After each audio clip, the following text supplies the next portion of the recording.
ऐसा सरल कोई काम नहीं त्रिभुवन में जितना भगवत प्राप्ति का काम सरल है। 7 दिन में कोई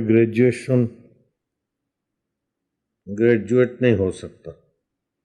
7 दिन में 2 क्लास भी पास नहीं कर सकता। लेकिन परीक्षित को 7 दिन में भगवत प्राप्ति हो गई। सरल है ना? नहीं है?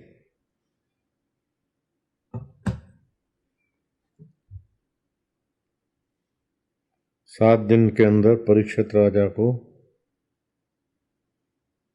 परमात्मा साक्षात्कार हो गया। परीक्षित की तड़प ऐसी थी कि 7वें दिन तो तक्षक काटेगा, तो पूरे राजपाट का त्याग करके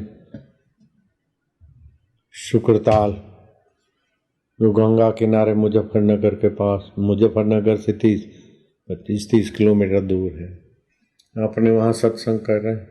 आश्रम भी है अपना वहां।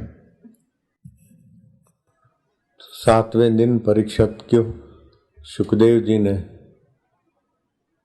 कहा कि राजन, ये जो तुमको राजाओं की वंश परंपरा सुनाई मैंने,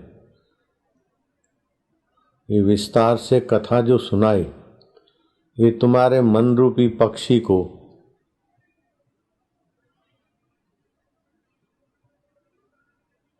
शांत करने के लिए।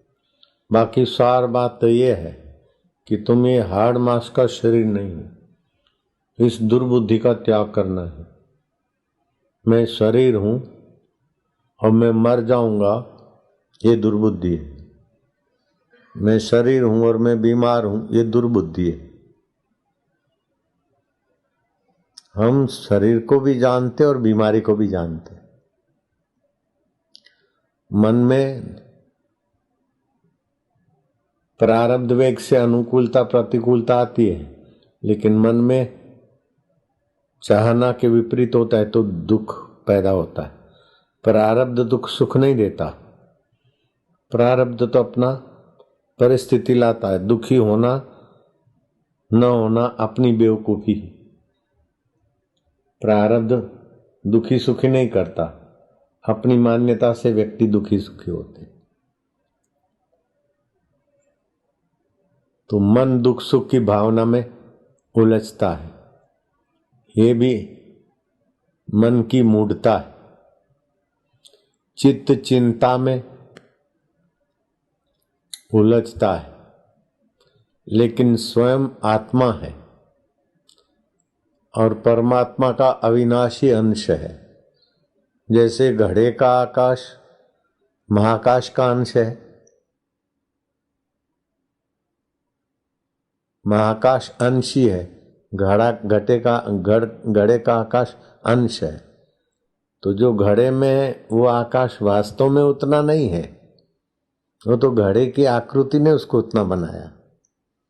लेकिन घड़े का आकाश महाकाश से अलग नहीं है। ऐसे ही आत्मा परमात्मा से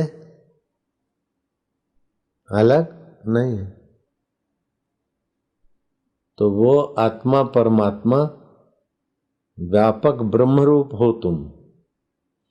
तुम ये शरीर रूपी घड़ा नहीं हो।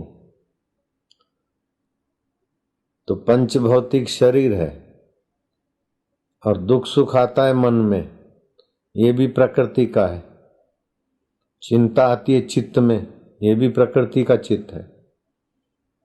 अथवा तो क्रोध आदि होता है अहंकार में, ये भी प्रकृति का है।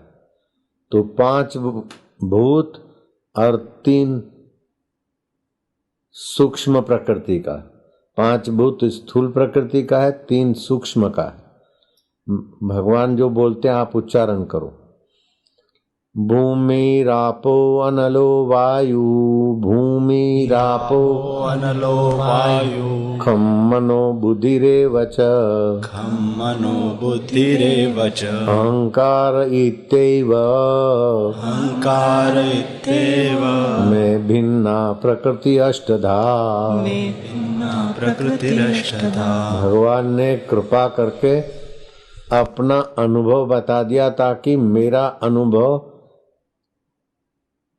मेरे सभी भाइयों को मिले, सभी जीवों को मिले। तो ये भूमि माना पृथ्वी, अनलो माना अग्नि, वायु माना वायु, आपो माना पानी, खम माना आकाश। ये 5 भूत और अहंकार इत्येव। भूमि रापो अनलो वायु खम मनो बुद्धि रेवच। खम तो हो गया आकाश 5 भूत, मन और बुद्धि और अहंकार, ये 3 हो गए। तो 5 भौतिक शरीर, मन बुद्धि और अहंकार कितने हो गए? कितने हो गए? 8 हुए।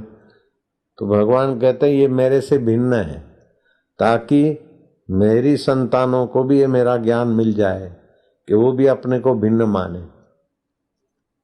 शरीर बदलता है, तुम उसको जानते हो। मन बदलता है, उसको तुम जानते हो। बुद्धि बदलती है, तुम उसको जानते हो। अहंकार बदलता है, पहले मैं बच्चा हूं, फिर मैं जवान हूं, फिर मैं बूढ़ा हूं। तो मैं हूं, मैं तो वही सत्ता, लेकिन शरीर को मैं मानकर उससे जुड़ जाता है। अरे मैं इन सबको जानने वाला हूं, बचपन आया चला गया, मैं जानने वाला हूं। जवानी आई चली जाएगी, मैं इसको जानता हूं। मन में दुख आता है चला जाता है, मैं इसको जानता हूं। बुद्धि में अच्छे बुरे निर्णय आते, मैं इसको जानता हूं। मैं इनसे भिन्न हूं, मैं साक्षी हूं, मैं आत्मा हूं, परमात्मा का